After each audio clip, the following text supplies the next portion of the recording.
We are live, boys. Merry Christmas Eve, happy holidays, all of that good stuff. Scott, let's start with a trade here. So 12-team Superflex PPR 1.75 for the tight end, start 10. So that doesn't include kicker or defense. You just lost Connor. Would you give Rashee Rice for Josh Jacobs? Go ahead, man.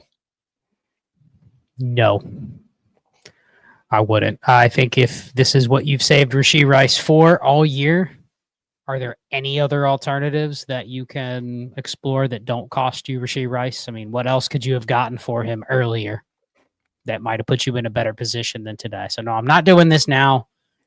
Probably because I think there's going to be some interesting running backs that could pop up out of nowhere this week that, okay, are they Josh Jacobs? Are they whatever that conglomeration that Shane is drinking on the other side of the screen right now? No. But. Oh, gross. Yeah, I don't know what that is. What are some names? Attach a couple names to some random players. So I'll just say this, depending on how active your league is, there might even be guys like Kenny McIntosh or Michael Carter that are out there that are going to start. Now, are they Josh Jacobs? Are they guaranteed to give you 20 points? No, but as we saw in the Monday night game, like Josh Jacobs isn't guaranteed to even play the whole game. So, I mean, I just think there's other options where if I've saved Rashee Rice, if I have saved him, I'm not trading him for a 1 week running back that I'll bet is very good.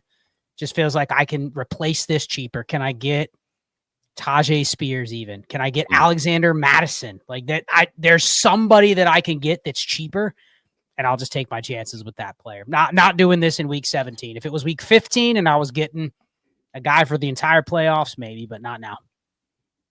Shane. You're going for a ship, man. But let's say this. Let me add in a little wrinkle.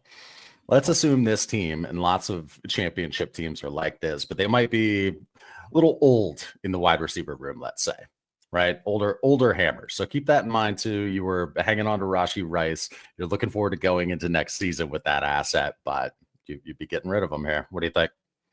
Yeah, I mean, I care less about next year this week than probably any week of the season, to be quite honest with you.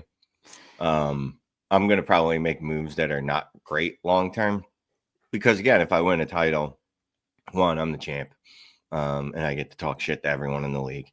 Two, I just bought my buy-in for next year anyway, so if I got to take a little ding next year, I'll figure it all out. Third, I trade a lot. So I'm sure I can change this all up anyway. Josh Jacobs is going to turn into something else. I do like Scott's point that, what else can I do cheaper? Now, can I get Jerome Ford? Like, I don't know if I want to go down to the Kenny McIntoshes of the world. Like, if I'm starting Kenny McIntosh, Kendre Miller, I'm probably Alex Madison. Right. Madison, you know what I mean? Would you rather trade for Bucky Irving? For Rashee Rice, Bucky Irving against Carolina. Wouldn't you rather have that? Yeah. Because he probably gives you a ramp in the offseason to also there. Yeah. The thing with Josh Jacobs, as soon as you have him, he's dead on your roster. You're happy to use him next year. So feels like if I get Bucky or I get Chase Brown or James Cook, I might have a sliver of a chance to turn around in like March and trade them. You know what I mean? Like they're more live assets. Or add the Rashee Rice and go get the golden god that is Devon Achane, who carried multiple people to championships on a 50-yard. I'm too greedy to slide touchdown. Thank you, Devon. What about a Rashee and a first for Gibbs if the Gibbs manager got knocked out? Would you do that? Man, that's a lot. No. That's a lot. I'd rather do a couple of moves you were talking about, man. I mean, not get as gross, as McIntosh and Madison maybe, but you threw out another name. Oh, Tajay Spears.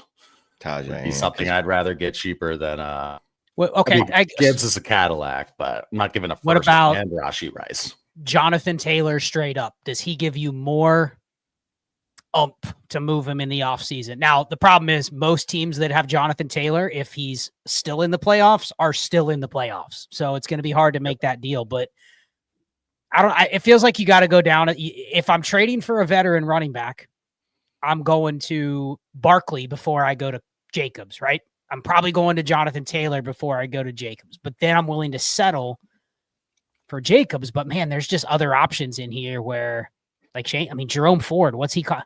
Wouldn't you rather give up a second for Jerome Ford than I'll give up 3 seconds for Jerome Ford? Yeah. It would cost. I know I would have the other person by the cojones. I would require more than a second, but yes, going that route. I get you. Would you really though?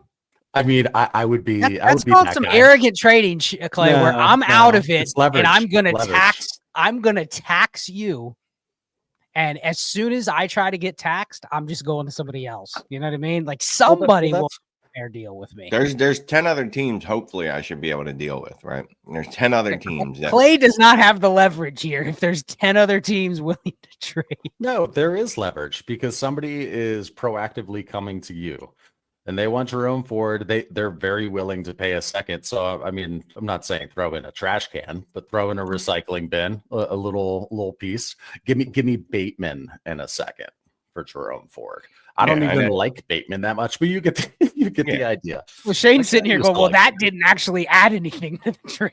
I'm sure you want that's what I mean. That's what I mean. A little Christmas tax, a little leverage tax. You want Brenton Strange? Here's Brenton Strange. You can have him too. Graphic 13, one of our OGs, says Happy Festivus. Let's keep going to another question here. We've got an inbox offer from Philip J. Fry. Good morning. So let's see. Give Mahomes and JT, receive Hurts. So it's a 12-team Superflex PPR, 1.5 for the tight end, start 10, 4-point per passing touchdown. Mahomes, Kyler, Darnold, Carr, currently at quarterback. Gibbs, Kamara, JT, Connor, just lost him. Then has JJ, Amon-Ra, Puka, Tyreek, Adams, and McBride at tight ends in the finals, but we do this in the offseason. I'm not doing it. Yeah, you're shaking your head too, Scott. First of all, I would love this trade if I was in the finals and I lost Jalen Hurts. This is a dream trade. But once the season ends, I mean, Jalen Hurts is great, but everything gets reset. I'm not doing this as soon as the season ends. This is not how I want to operate. Maybe I operate this way next October if Jalen Hurts is outscoring Mahomes by 3 to 5 points per game. But February, no thanks. No interest in doing as he is right now, except for he died in week 16 and isn't going to play in week 17. So there's some sour taste in people's mouths on Jalen Hurts. With a 4-point game, because the Washington Commanders are the dirtiest franchise in football. Whatever. You're just sore. And the referees are out to make sure Hurts got injured because he was fine. They could have let him in. They chose not to. He was 100% fine. I have inside knowledge that he passed the concussion test, and the refs were on the take and refused to let him in. Even with that 5-point game, he's still outscoring him by 4 points a game. That said, I'm probably not doing this either. Yeah, unless you can't afford to give. You can't afford to give JT. You can't afford to give JT. Look at this. He's got Gibbs, sure, AK, but Connor just died. You can't give. I'm not getting that cute. I'm not getting that cute, and it's not necessary to do it now. Yeah, I need to get something back, and it can't be Rashad Bateman. It's got to be better than that. Well, and he says he's in the finals. So he's saying as soon as the finals are done. He's saying as soon as the finals are done. Okay, okay, that makes sense. Oh, would you do it in the offseason? Oh, because he says in finals. Okay, offseason. Because I'm sitting here going right now, I would take the other side of this deal if I'm in the finals and I lost Hurts. I mean, that's the you got big balls play where you're trading 4 Hurts for the finals because you're just like, I think he's going to play next week. I'm just going to do it. I wouldn't have those cojones. Yeah, so let's go to Irish Jedi 423. Good morning. Ooh, 11:11. Guess the clock, make a wish. Bucky Irving or Joe Mixon for the championship? Scott, just the last name. Bucky. I know that's his first name, but it's Bucky. Joe Mixon's got Baltimore. And it's not even his real name, is it? Yeah, it's Marquise. Marquise Bucky Irving? Bucky Irving, yes, but it is Bucky Irving. I do wonder, who are you starting over these guys? One of them's on your bench. I don't know about that, but yeah, it's Bucky. Yeah, that's not even close for me. Rashad White might not ever see the football again after that final play where he was trying to give that ball away the entire run, just running out there with a loaf of bread. According to Bulls, he is their 2-minute guy. So every time they're down to they have to go fast and they need somebody to pass protect, it's Rashad White. But Shane's point, it's probably not Rashad White on many of the other opportunities. So it's Bucky. Bucky took that role over completely. Like, he is the starter next year. I wouldn't be surprised if that's like 65-35, to be honest with you, if not worse. But that's neither here nor there. I'm not starting Mixon. Going into the offseason, Shane, how many running backs over Bucky Irving going into the offseason? Every one of the running backs drafted in the first round of the rookie draft. No 2025 Bucky. Kyron or Bucky? Kyron. So Gibbs, Bijan, Brees, Achane over Bucky, right? Mm-hmm. Jonathan Taylor over Bucky. No, I'll take Buck. Okay. James Cook over Bucky. That's a close one. I don't know. And then what about the guys like Chuba Hubbard, who's almost guaranteed to get the starting role again? I mean, him or Bucky? Man, that's close. I don't know. What is there? I'd have to get something on the other side. Pass catching wise, I mean, we know Chuba Hubbard's a horse. He's always out there, but is there a big difference in terms of targets, receptions? I mean, Bucky. I'd rather have Bucky. He's more likable. Bucky's target share has increased as the season's gone on. As you know, originally that was only Rashad White's game. And now that Rashad White had 7 targets this week. But Bucky's been very involved in that as well, too. I really liked Bucky when he was at Oregon. And then I think a lot of Bucky's value is going to be tied into, you throw the name out there of Chuba Hubbard or James Cook, and people are like, okay, those guys. But Bucky is the one that people are going to go, I really like that kid. You know what I mean? He's fun. Like, he's got that likability he's attached likable. to him. So he's RB6 because people are going to like him better than a lot of the other guys that, I mean, is Chuba Hubbard probably as productive next year? Yes, sure. But name-wise, you can just do more with Bucky. So I'm curious. So Shane's got him like RB5, RB6. That's pretty crazy. Here we are, guys. Moves quick. The offense better too. Although we'll talk about Bryce at some point today, I'm sure.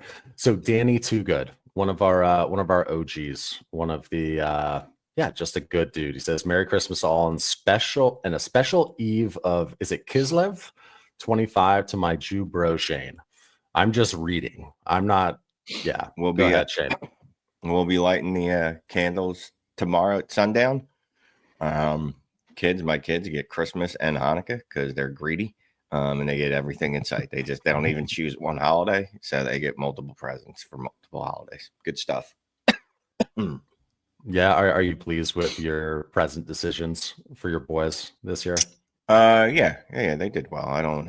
Well, the one's already got his big present. I bought him a new phone, so he's already got it. He's had it for like 2 weeks. Nice.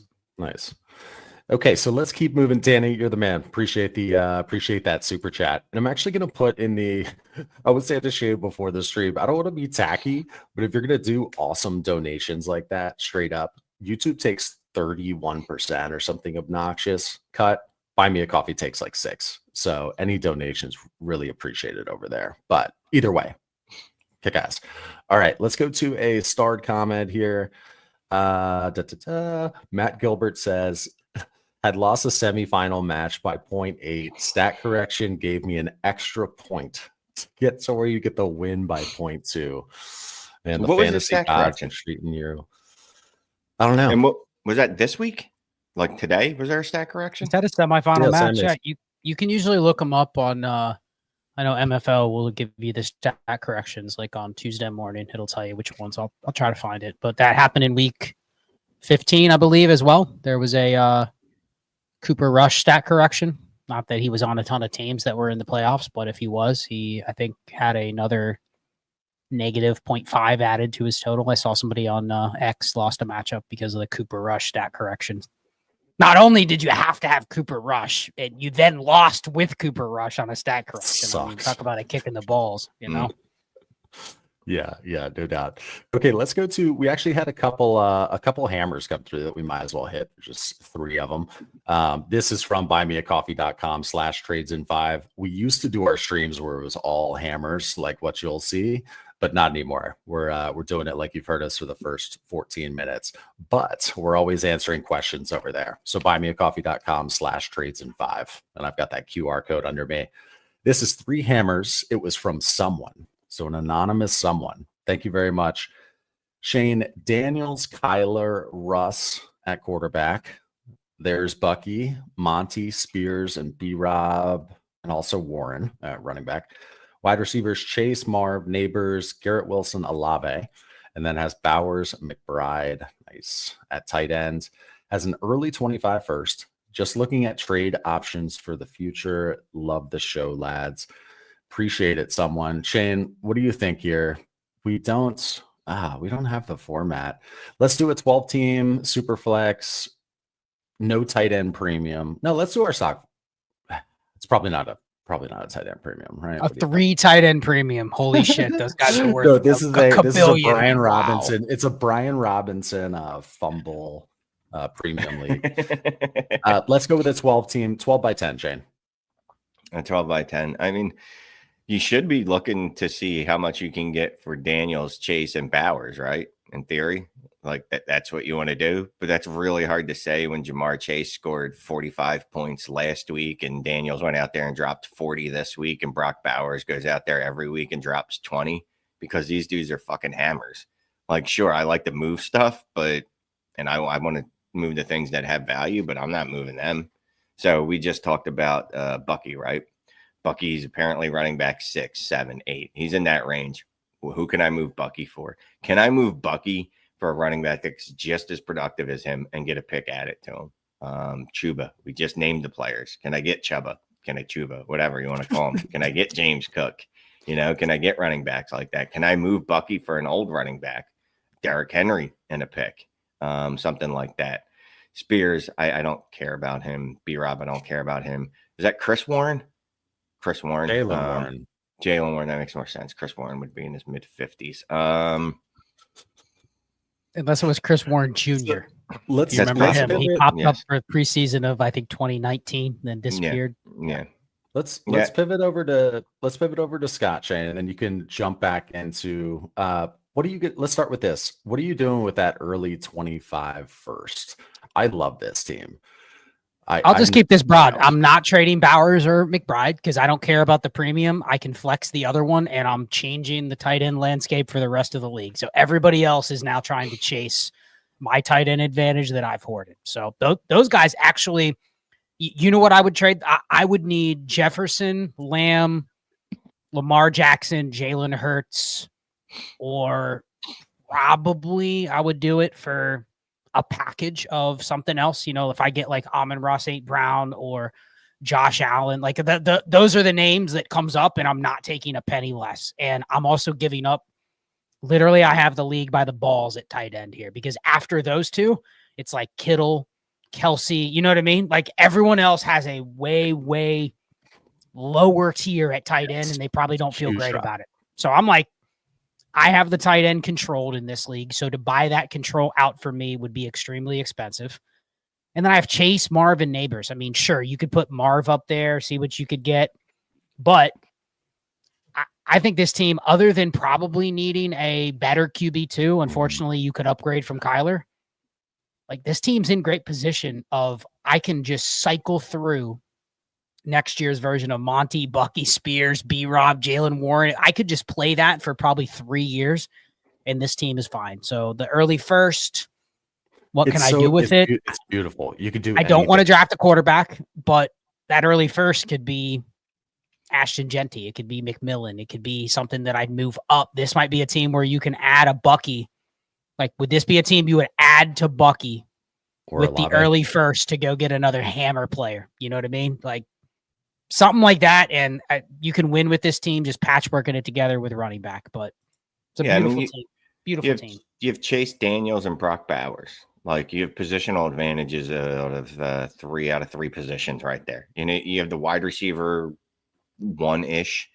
Production-wise, he's a wide receiver 1. Jaden Daniels is, I don't know what he's up to, but he's a top 6 QB. Like, I'm not moving those dudes when I don't have to, when the rest of the team doesn't dictate that I need to split those assets for any reason. If it was 12 by 12 and my roster was ass and I just had those 3 players, sure, I'm splitting them, but there's no reason to get cute.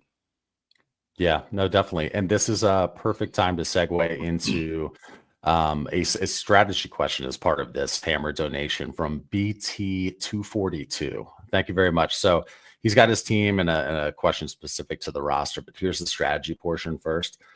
So he's in a low activity league, but how do you win a ship without hammers? It feels like if you don't have the right handful of guys, you just don't have a shot. And in Dynasty, it's amplified because you might not have access to them for years. I thought this was fantastic. Scott, what are your thoughts on this right here? Well, this might be a little controversial, but let's be honest. Like, hammers generally will get you in the mix. I can give you a list of a hammer team that got his ass beat in week 16. I see a team right now in one of my leagues went 28-0, scored 600 more points than every team in the league, got beat by 50 in the semifinals.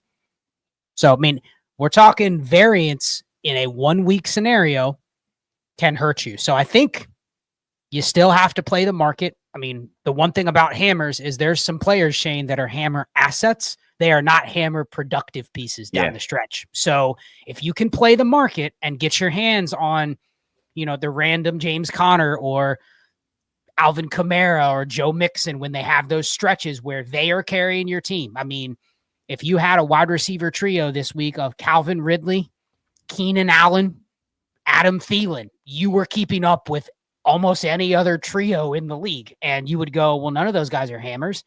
But in a pocket of time where you have the assets to buy those pieces as they're emerging, or as you're willing to say, well, I'll just throw Keenan Allen in there because he scored 20+ points in 4 out of 5 games. Let's try to ride the hot streak because I don't have Justin Jefferson or CeeDee Lamb or Jamar Chase on this team. You can patchwork it together. Now, over the long term, are those same players? Is a group of those players going to get you there to 2025? Probably not. You're going to have to do a lot of work to put your team back in the spot where you're in the playoffs. But I saw some good teams. I had a Josh Allen, Jalen Hurts team in the semis. Got murdered. And there's nothing I could do, but you could put together a team of hammers that you're like, that team got slayed. And then you look at the QB2 that beat you, and it's Mason Rudolph.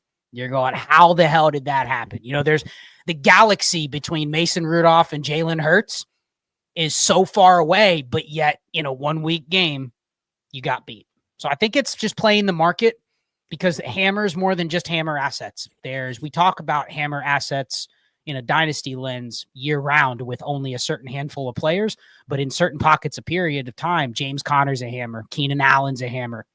You just got to be willing to pay the price. And that's where the ability to abandon the dynasty principle of there's no way I can pay 2 seconds for Keenan Allen because he's not going to hold his value. It's like, yeah, but you're essentially blowing a huge amount of money for a weekend bender. You're never going to recoup it. You're going to regret it at some point, but that's what can win a championship if you don't have hammers.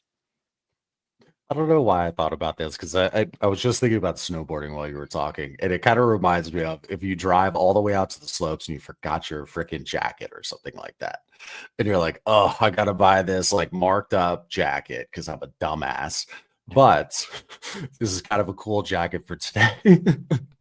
Anyway, I'm just gonna keep moving. I don't know why I'm thinking about snowboarding. There's plenty of teams that win championships where you look at the team and you're like, fuck that team. There's no way this team is a good team. And then, you know what I mean? Like, their quarterbacks are kind of ass. Their wide receivers are just kind of average. Their running backs are okay. And their tight ends are good. And you're like, how did this team win? And it's just, well, sometimes it was just the most consistent team. They got a bunch of players that, they might not have flash weeks every week, but they also don't have those donuts in the playoffs where you're like, oh, I don't even know who donutted on someone this week. Jerry Jeudy. I was about to say that Jerry Jeudy. Oh, what a bummer! But he was gold to have on your roster, just as a guy. Yeah. Can I give you guys an example?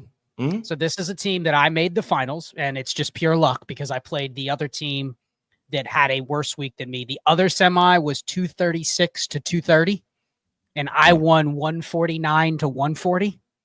And here was my lineup. It was a 12 by 12. Here were my starters: 2 QB, 12 by 12. I started Mac Jones. Okay. Hey, he outscored Josh Allen and Jalen Hurts. So cool. Here were the other guys in my lineup: Kamani Vidal, 3 points. Jerry Jeudy, 4 points. Grant Calcaterra, 0 points. Brandon Cook, 7 points. Parker Washington, 11 points. I forgot to take Jalen Waddle out, 0 points, and I still won.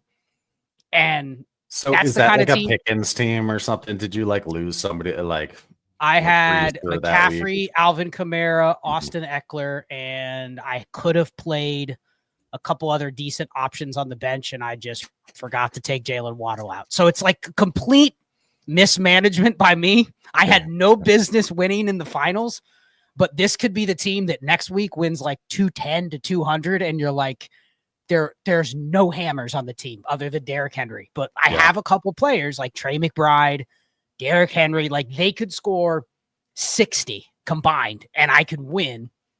And a team didn't deserve to win. You know what I mean? But like that's the variance of, and I haven't even looked at who I played in the other guy's team. Had to be a complete holy shit, complete trade wreck. Well, I mean, so people go ahead, Shane. But I was just going to say part of it is too, like you can't just buy hammer players at the expense of everything else. Correct. You know, like you can't just go like, all right. And you know, it's fun to go studs and duds. It really is.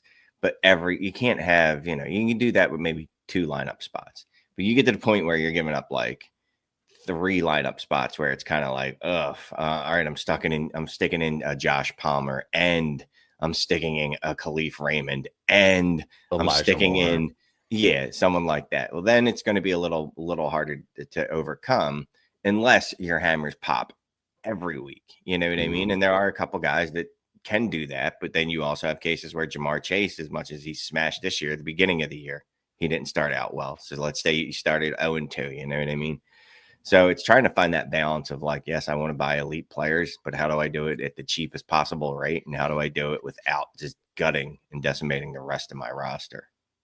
And real quick, how good does it feel when you take down a super team and you threw in that random like Pop Douglas and he scored like 28? You know what I mean? Like you have the clearly inferior roster and you pull the 1 week upset. Like, because I know that chaps me when I lose to the team that's like, screw it. I'll just throw Olamide Zaccheaus in there and he outscores all my studs. You know what I mean? DJ Dallas. That's up getting a touchdown or somebody. I forget who it was. I mean, I tried to put in the lineup to not score points. and the guy scored a touchdown. I was like, oh, thank you so much, guy. Yeah, I had that happen to me this weekend in the DGT league, man. I was a 30-point favorite going into the game, and I ended up losing by 14, 25, 9. Yeah, 23. And this dude's starting, let's just see, because it was really Did you lose the DF Bean counter? Because he did the same thing to me last week. He threw in a bunch of random guys, and he's like, you know, he starts, God. Yeah, he's got Adam Thielen, Rashad Bateman. He started Marquez Valdez-Scantling, Shane, and he still whipped you. He started Marquez Valdez-Scantling, Patrick fucking Taylor. Meanwhile, I'm starting just a Cadillac team, just absolute Jalen Hurts, Kyron Williams, Gibbs, Jamar Chase, Devonta Adams, Cooper Kupp, Travis Kelce, and just, you know. Yeah, he got Caleb Williams' best game ever, and you got Jalen Hurts for 4. You think that's just dagger. It's going to happen sometimes. So what are you going to do? Right. Yeah. Okay, so let's hammer through these last 2 hammers, and then we will be done with those.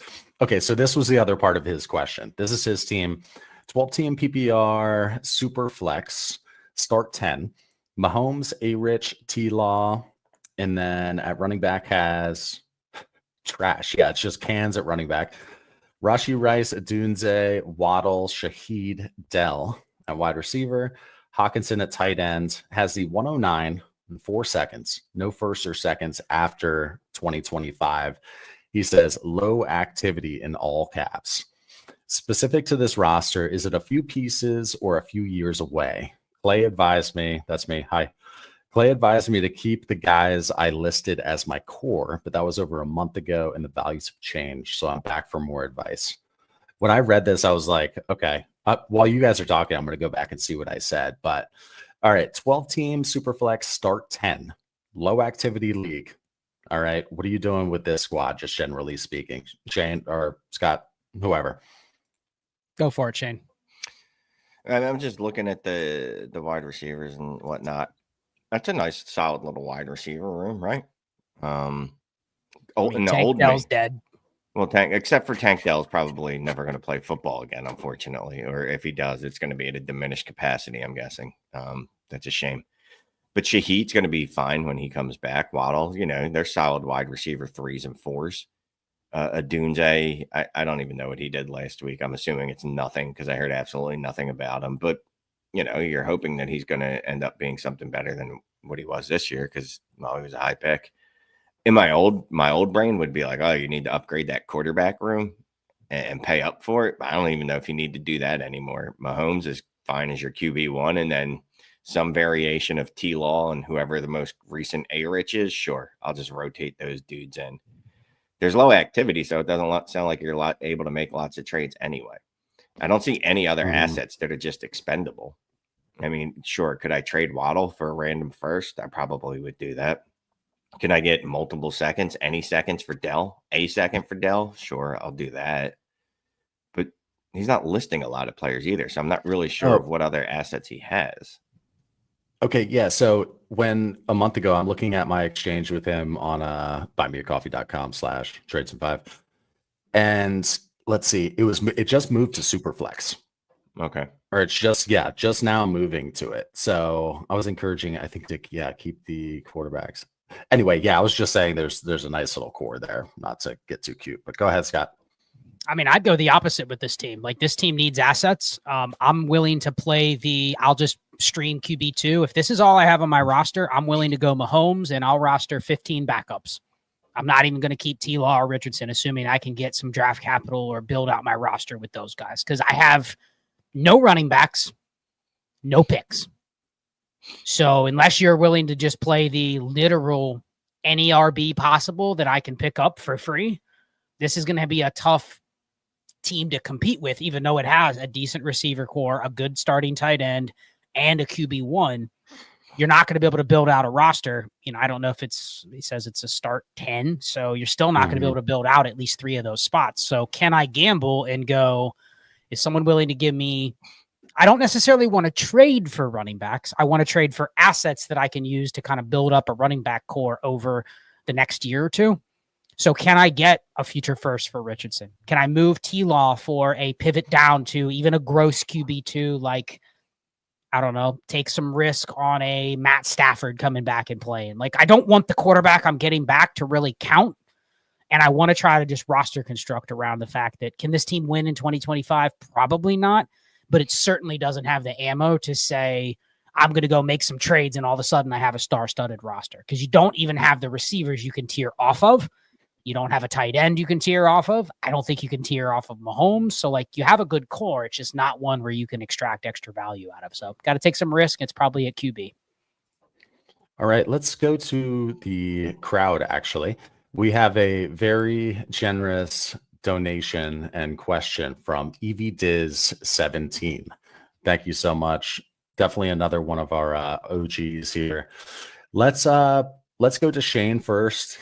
He says, Merry Christmas / Hanukkah / whatever from the N0JTC. And he says that's non-zero RB JMO Truther Club. That's awesome. Due to high volume, we are no longer accepting applications at this time. In PPR 1.75 tight end premium leagues, the non-QB top 20 scoring, the non-QB top 20 in scoring consists of 4 tight ends, 5 wide receivers, 11 running backs. Now what? I mean, are we buying into the running back resurgence question? Is this, obviously it's 1.75. So sure that it makes sense that the top 4 of those top scorers are tight ends. I was just looking at it. Trey McBride, Brock Bowers, George Kittle, and who's our dude? David Njoku. No, David Njoku. Top 4 right now in scoring on Fantasy Pros. I don't know about 1.75. That's probably just a normal one. I don't know. Are we going to lean into running backs are the new running backs? Is that what we're going to do? Are we going to buy running backs? Like, I still find it distasteful to pay for running backs, because some of the running backs on that list are probably not running backs that you would have even assumed or thought that were going to be smashing, right? You've got guys like Chuba Hubbard, Alvin Kamara, who you probably thought was dead, James Conner, who we most thought was not great or not going to be a smash this year. Chase Brown, David Montgomery, J.K. Dobbins. I mean, there's a bunch of running backs that could be found. Bucky Irving. There's a bunch of running backs that you could have found without paying up for them. Now, there's other running backs that obviously you'll pay up for, Devon Chain, the top 4 or whatever. But I don't know if I'm comfortable with just going outright and going, all right, well, I'm going to overpay for every running back just because the running back position had a bounce back this year. And we talked about it before. There weren't injuries at the start of the season at all. Till now. They were crazy healthy. Exactly. Scott, what are your thoughts here? So let me just recap saying the non-QB top 20 in scoring consists of 4 tight ends, 5 wide receivers, and 11 running backs. And EV-Diz 17 says, now what? Well, I'd recommend EV-Diz. First of all, thank you for the super chat. Very generous of you. Happy holidays to you. Christmas, Hanukkah, whatever you celebrate. I did cover all of this over the last 4 episodes in the roster construction series. I've literally been talking about this exact same thing. Now, it's interesting because I have all the data. Literally, I'm looking at it right now for 1.75 tight end premium. And the running back renaissance actually didn't happen this year. But what happened was the running backs that fill out those flexes in that range, they just didn't get injured for the most part. That's the only thing that happened. So you're not betting on a running back resurgence. If anything, it's going to get muddier because we have a good rookie running back class that comes in, and there's no way we can sustain 25 to 30 running backs that produced into that range by adding 10 rookie running backs that people are going to want. The bubble is going to burst at running back. A lot of those names that you're like, oh, that was a RB20 this year, the Rico Dowdles and the Brian Robinsons, like those guys have a very good chance of not being that again. As safe as they feel, there's chances that a lot of those guys are a little more volatile going into next year. Now, with that said, I think the hack in this league is probably the tight ends more so than the running backs. I just talked about this on the last episode. Tight ends actually in a 1.75, if you're looking for games that are meaningful or impactful, they actually produce in those flex ranges more often than the running backs and the receivers do. So looking at this scoring, if I'm trying to play the market in the offseason, and this sounds gross, but the market is probably softer on like Hunter Henry than it is on some of the receivers and running backs that fit into that range. But if you look at the scoring across the league and you look at, okay, Shane, who outscored who across the season, across a 4-week stretch, across an 8-week stretch, is it Hunter Henry or Jaden Reed? And you're Hunter like, Henry. There's no difference. Rock solid. One people will say is trash, and the other one will say whatever narrative it is. But you start price comparing some of those tight ends, and it doesn't even have to be the higher end tight ends. It can be that guy's tight end 14, and I don't really think they're going to get much better, but they're not going to completely suck. I mean, here's a perfect example. Kraft is too high. He's like tight end 6 or 7 in Dynasty. Cole Kmet. No. Go look at Cole Kmet, and you're like, oh, he's gross. He's on the Bears. But, like, there's a world in a 1.75 tight end premium. Cole Kmet outscores Rome Odunze for the next year or two. If you look at the scoring in this type of format, like Rome Odunze would have to put up a wide receiver 2 or better season to for sure outscore a tight end like Kmet. But the difference is, what's Rome Odunze's price compared to Cole Kmet? 10 times as much. Yeah, it's not even a conversation. There's also the fact that how's Cole Kmet going to get there? Are you okay with that scoring coming in 5 games and then the other 11 weeks him giving you absolutely nothing? The point is, he's trying to figure out, and go back to the question. It's a $50 super chat, so I think it's worth putting up there. Of course I unstart it, but here it is. Wait, it's letting me pull it up on my end. You can click on it, but it was it was just saying 1.75 tight end premium. Top 20 scoring consists of 4 tight ends, 5 wide receivers, 11 running backs. Now what? Thanks, Shane. Well, I think the point is, do I want Cole Kmet in every one of my flex spots, Shane? No. But if I have to build out a team, what I'm not going to do is chase every running back that stayed healthy in that range, because they're just going to do it again. Because the cost to acquire Tony Pollard is going to be even way higher than a guy like Cole Kmet or one of those gross tight ends that people are kind of like, that guy's really not that good. So I think that's where you're trying to figure out, how do I build out my roster?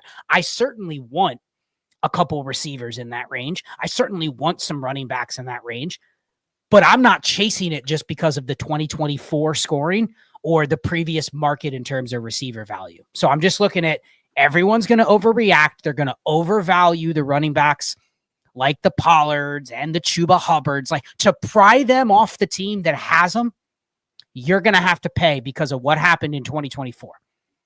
To pry Hunter Henry off a roster, you're probably not going to have to pay as much because people are still going to be suspended with like, well, he's not going to be able to be that productive again. But the numbers say the tight ends in that range should be the most equitable to buy. So if you're building out a team, that's kind of what I wanted to get across in that question, is like, look at the tight ends, because we haven't corrected for those. The receivers in that range are still going to be hard to buy. Good stuff. We're actually getting live buy me hammers, and as if I can create the banners for them, I will do it. It's very fast. So here's one from Angel. Says, happy holidays, gentlemen. Went up against JT, Jettas, Baker, JSN, and Gino in the semis, and I still managed to get through to the championship thanks to you guys. Keep up the great work. As we always say, you're the one driving the ship. But yeah, happy holidays, and hope we did help. Appreciate it. Yeah. Thank you for the donation, Mr. Angel. And if you donate on the spot today on buymeacoffee.com /trades in 5, we are ending at noon. So if we don't hit it, apologies. We'll hit it off stream. Okay, let's go to Lieutenant Lollipop. 10-team, thank you for the hammer. 10-team, 1 QB, PPR, start 9. Shane, Mahomes, Gino, Fields at quarterback. Monty, Ramondre, Kendre, Miller at running back. Garrett Wilson, Waddle, Godwin, Olave, Ayuk, Rashee at wide receiver, Bowers and Ingram at tight end. Has a 101, 107, 108, 201. Also has 326 firsts and 226 seconds. And then has a trade. Asking for thoughts on it. So gave JT, got Monty 26 first, 26 second, and a 25 third. That's the first thing. Shane, what are your thoughts on that trade? It was a 10-team, 1 QB, start 9. I mean, I'm just reading the rest of the question, and it feels like he's literally just moving around running back to running back using different firsts. Sure, if I'm getting Monty in a first and then turning around. You're on mute, Scott, if you're trying to talk. No, all good. No, I saw your mouth. Freaked me out. Your mouth is definitely moving. Anyway, if I can get Monty in a first for JT, and then I'm using one of those firsts to be able to go get Saquon Barkley, sure, because it's a 10/9. Okay. The 107 to 26 first, and Ramondre for Breece Hall. I'd rather do 2 firsts for Saquon. So like, I'm looking into this all in totality. Like, sure, if I'm getting Monty in a first and I'm using one of those firsts to go get Saquon, now I have Saquon and Monty. Okay. Because I'm just trying to get super powered running backs or super powered players in this, because it's 10/9. That's 90 starters, Scott. I don't know if you knew that.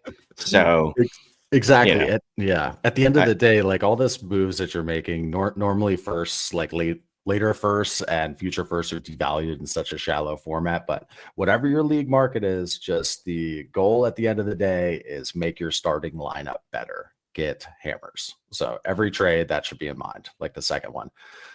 Scott, are you giving 2 firsts for Saquon in a 10-team, 1 QB, start 9? Yeah, I mean, right. The second 2 trades, like, if you're willing to just bet on the hammer, then yeah, I'm fine doing that. And I'm sure the team that gave up Monty in the 26 first and second for JT, if they use JT in the semis, they're going cha-ching. I'll keep doing that. Like that is the argument for having a hammer running back like that. Any given week, they can win you the week. So yeah, I'm okay with it. Let's go to this super chat from Josh Calcaterra. Thank you very much. Literally just messaging you about this. Yeah, he has a message. Literally just came in a couple of minutes ago. Don't worry about my super chat. I sent in 3 hammers with more details.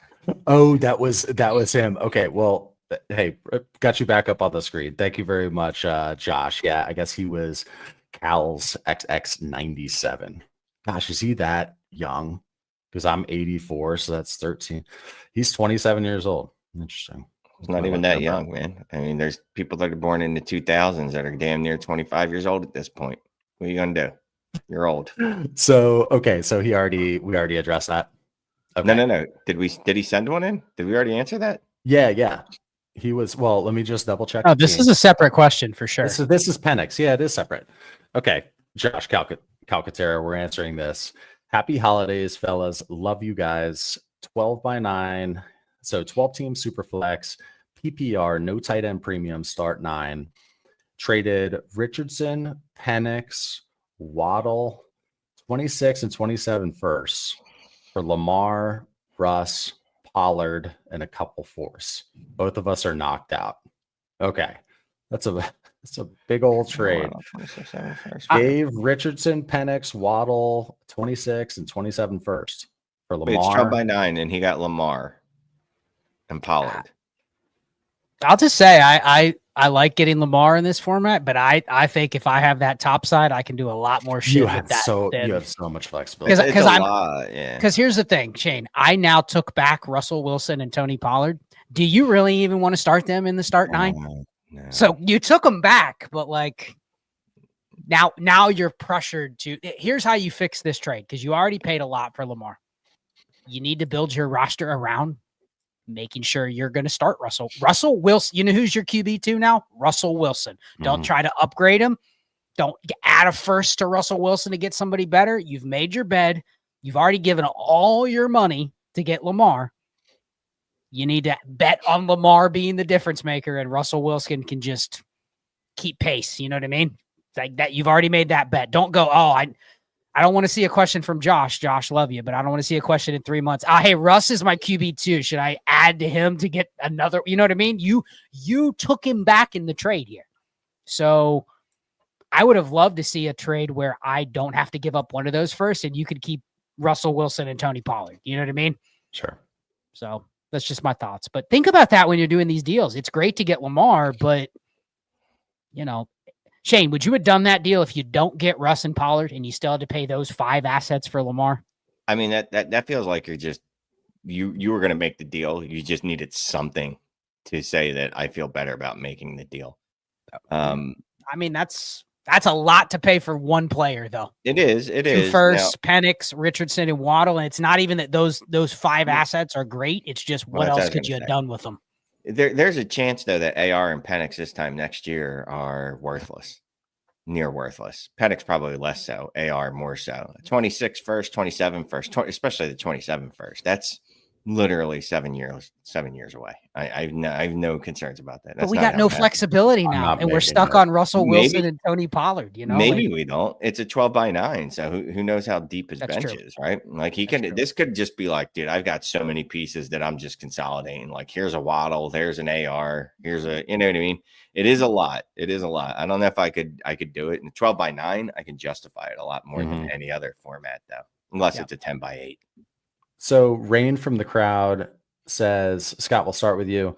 Just got a straight PPR question. Amon-Ra or CeeDee Lamb for the rest of their careers. And we know dynasty wise, we're down to, have either of them, but rest of the careers, Amon-Ra, CeeDee Lamb. What do you think? I think it's Lamb pretty easily. He's had a higher ceiling in a given season, and I think he's just better. And I actually like Lamb. Lamb's going to be tied to Dak, and they're probably going to be very similar to what they've been going forward. I was talking to Ray about this the other day. Like, there is some worry that if Ben Johnson leaves, of what the Lions offense becomes. Not that it's going to be awful, but I think that is something that we do need to monitor, and he's probably going to leave at some point. So yeah, it's CeeDee pretty easily for me. No shade on Amon-Ra, just I'd rather have Lamb. They're only 6 months difference in age, so I just double checked that. I think the likability and the insulation that CeeDee has as well is ironclad. He could have a year where he doesn't produce, and people go, "Oh, he'll bounce back." And just to that point, look what he's doing again this year on an offense that we all say is bad, with a quarterback that we all say is not bad, or no, that is bad. Excuse me, that would be the opposite. My dude is still going out there. He's still the wide receiver 6, 17.6 points per game. Still doing that with a shoulder that's dislocated and apparently not attached to his body. I'm not a medical doctor. That's just my diagnosis. But he's doing this with Cooper Rush and a bad offense, not a very good offense. The dude's just a monster. Like, it's just that simple. Like, I like ARSB too, but yeah, for me, it's not particularly close. It's going to be CeeDee Lamb. Yep. Agreed. Okay, let's move that one. Let's go to another one from the crowd. This was from Austin Perkle. Thank you for the question. He's definitely young. He's freaking 22 years old. Whatever. I was doing flips on the fucking trampoline yesterday. Let's go. Shane, do you actively seek out future firsts of short-sighted managers with older rosters? Example, trading late 25 first for their 27 first. Man, that's getting too cute for me. I think pushing it down 2 years. Honestly, at our age, who knows if I'm going to be alive in 2 years, even take reap the benefits of that. Like, really, I just had a heart attack, died, and someone's getting an orphan with 427 picks. I don't need that out there. Like, oh, good thing Shane died. Look at all these orphan picks I got. Like, I don't want that. You know what I mean? So 26, I'm probably a little more apt to do. But how else can I get there? I want their 27 first. I absolutely do. I want their 26 first. And in 3 months, I want their 28 first. It's just, how do I get them? I'd prefer it not being my 109. Now, if it's the 112, sure. 111, all right. But I don't know. Like, anything earlier than that, I think I'd rather either make the pick or use it to combine with something now to get an asset for now.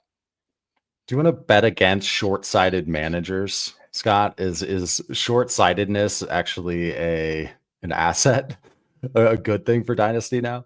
No, go ahead. Is it getting too cute here, trying to play Nostradamus with this other team? I think if you're in a team that's already stacked and you're trading from strength and you are making a really expensive bet that the 27 manager is going to be a train wreck, then I'm okay with it. I like the 26 idea for a couple reasons. One, you're going to have to, if you're sitting on the one, let's just say it's the 111, right? You're going to have to make a decision with that 111 in like 5 months. The 26 first, especially if it is a team that's shaky, you don't have to make a decision. So I could actually argue, I mean, we've talked about this years past, where's that line of would I trade a current pick for a future pick, right? 108, 109, whatever it is. I'm kind of valuing having that first in my back pocket because I'm less likely to do anything with it. And I'm just going to have it next season when maybe I could use it. But the 27 is getting a little cute. And I will say this. I can name a couple managers that I've played Dynasty with for years. They always trade their future picks. Now, their teams, I wouldn't say always win the championship, but they're the kind of managers that you look up every year and they're in the playoffs or they're right outside of it. Like, rarely does their team go to zero because they're willing to do everything it takes to keep it afloat. So if you tell me that's the type of manager that I'm getting their 27 pick and that's the 27-105, that's not worth trading the 25-110. You know what I mean? Time value of money. I want to bet on the team that has a breakdown and just does something completely out of nowhere and blows their team to smithereens. But if it's one of these teams that just they operate year to year and they really will grind to make sure their pick is not like the 101 or 102, that I don't think that's a great bet waiting 2 years, to Shane's point. I'm all sorts of confused. I do have this one this is from Cal X, what have you. Sorry for jacking up your name. This is the one we didn't hit that was attached to the super chat. We already did that one. Exact same question. Exact same question. Yep. Oh, that is literally the same. He double submitted it with a hammer and a super chat. No, yeah, and that's not his fault. That's literally just me not reading there for a second. So Penrose with the super chat from the crowd. Thank you very much. I always love that avatar for some reason. With so much variance, what do you guys think of the fantasy semis? Oh, sorry. I'm a fanny guy. You are? Yeah. If you had to pick anything, you're a fanny guy? Yeah. Okay. For anybody just listening, it's like, yeah. Okay. So with so much variance, what do you guys think of fantasy semis being a play all with top 2 scores advancing? Merry Christmas. Looking forward to the off season. Thank you very much. So I like this idea where it would have benefited me, and I don't like this idea where it wouldn't have benefited me because, quite frankly, I care about me the most. I guess it's the fairest. I enjoy the head-to-head. You know what I mean? And I guess, you still have that, right? Because you're still like, oh, I need to, I guess, finish in the top 2 scoring. So I guess it's kind of the same thing. I mean, it would take some of the variance out, but part of the reason that you shoot for a good regular season record is because you're shooting for a good seed so that you get to play a lower seed, right? Like that's a benefit of me finishing as a 1 or a 2 is I get to play the 6. And in theory, I should have an advantage over them. And the rest of the playoffs should play out like that. So I kind of I like old school playoff seedings, maybe because I'm just an old person, but that's how I feel. So I'll give a shout out to JJ Zacharias, and he actually talked about this on his pod. He's been on here a couple times. Yep. He basically said the reason that, we have quote unquote jobs, or the reason that the fantasy industry is very popular, believe it or not, it's because there is variance that we cannot control. As much as it hurts, no pun intended, the Jalen Hurts injury is part of the allure of fantasy football, because that happens. That can take a team that was dominant and they can lose. I mean, all this, and I like Penrose's idea because I would prefer this in some leagues.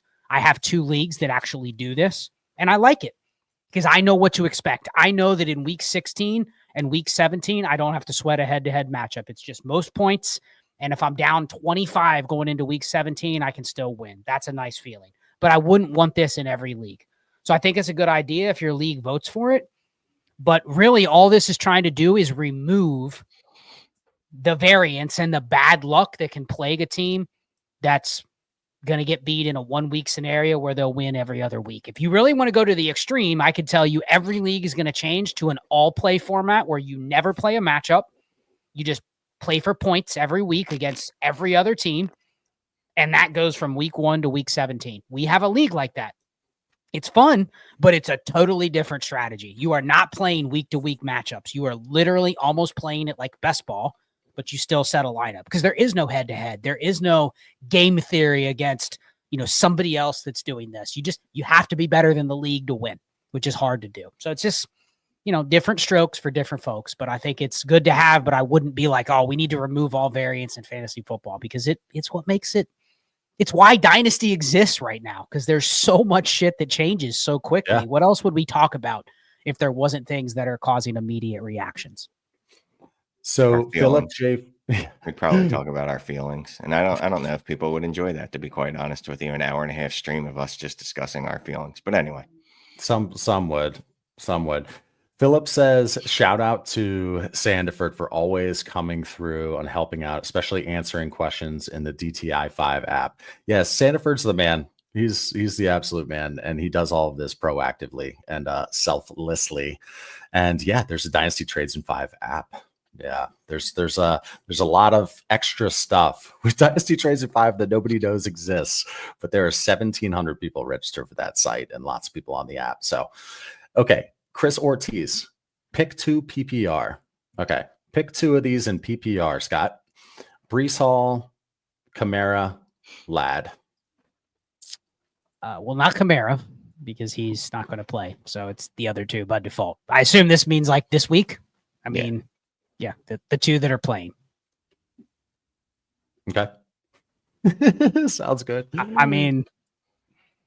Let's see. Gerald Q says, should I buy Tyreek Hill or Devontae Adams for that final piece? Shane, what do you got here? Give me Devontae, baby. Give me him. Bad game. He had 19 points. Give me him. It feels like it's Tyreek going into the offseason, but if it's literally a 1-week mercenary price and they're equal, yeah, give me Adams. Adams, again, is a top 7 wide receiver scoring. Yeah. As much as quiet as this season has been, people, I don't know if they realize that the dude is still smashing. He's a unicorn. So Astro asks, need my final flex spot for the championship. White, Connor, Mixon, Marv, Shakir, DK. Shakira. Not White.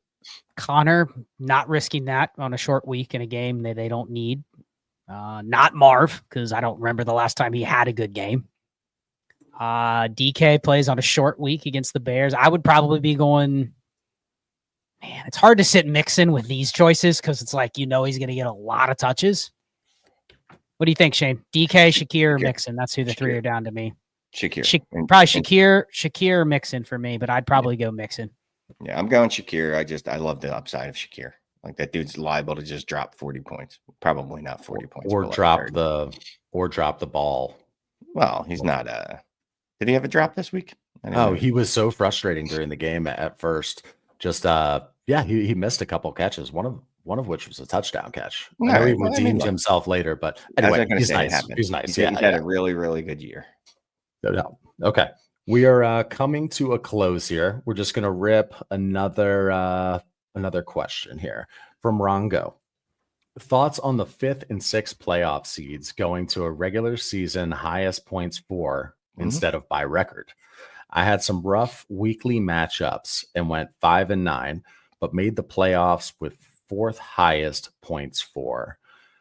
The guy who's 25 first I have got a little salty. Thought he was contending because Sleeper doesn't show all of our custom rules. Oops. Okay. Yeah. So going back to the first one, Scott, and then I can take over on the driving. Well, no, it's just we don't need to put it back up. I mean, this clearly stated that the 5 and 6 seeds go to the most points, and Sleeper's not going to reflect that because it doesn't. But I love this, Shane. I think this rewards those teams that, have a rough schedule or had some bad head-to-head matchups. So I have no problem with this. Just make it.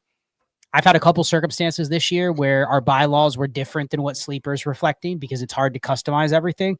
Just put an announcement out there at some point like, hey, this is how we do our playoffs, or you know what I mean? Just remind people, because I did have one where we actually had a 5-team playoff in the bylaws, but Sleeper had it set at 6. And no one ever said anything. We never pinned the bylaws to Sleeper. And the dude in 6 thought he was in the playoffs, and he made a bunch of moves. And then at the end, in the start of the playoffs, we said, yeah, these 5 made it. Oh. And he was like, I'm not in. No, actually, you're not. So we ran into a pickle because it was not set on Sleeper. We had it set on 6. But just make sure people know. But I have no problem with doing the points 4. That's actually better than giving the 6th seed based on a lucky record. I prefer it for all 6 seeds, and a 5th seed is, it's something to discuss. Mm-hmm. Yep. All right. So this is the last one. This is from the YouTube comments. Thank you for the question. 10-team super flex start 9. It's 3 wide receivers, 2 flex, half PPR, 28-man rosters, and 4 taxi. Year 2 of the rebuild with 101, 106, 108, 2 seconds. The core is Burrow, Kyler, Bay, Chase, Marv, Dell, Ayuk. It's a top-heavy team needing depth. Make all the picks or draft 3 skill positions and trade the seconds and thirds for vets like Mixon, Jones, Pittman. Concerned about aging vets and competitive window. Suggestions? I mean, it dropped off quick from the top 4 players to Ayuk and Tank Dell were asset, I think, 6 and 7. Yeah. So it is a start 10. I mean, you got a good core. You got 3 quarterbacks in a start 10, or in a 10 team. So, I mean, you could probably move one of those if you could. If not, I'm fine with it. But it's hard. It's hard to build out a roster when you only have 5 players.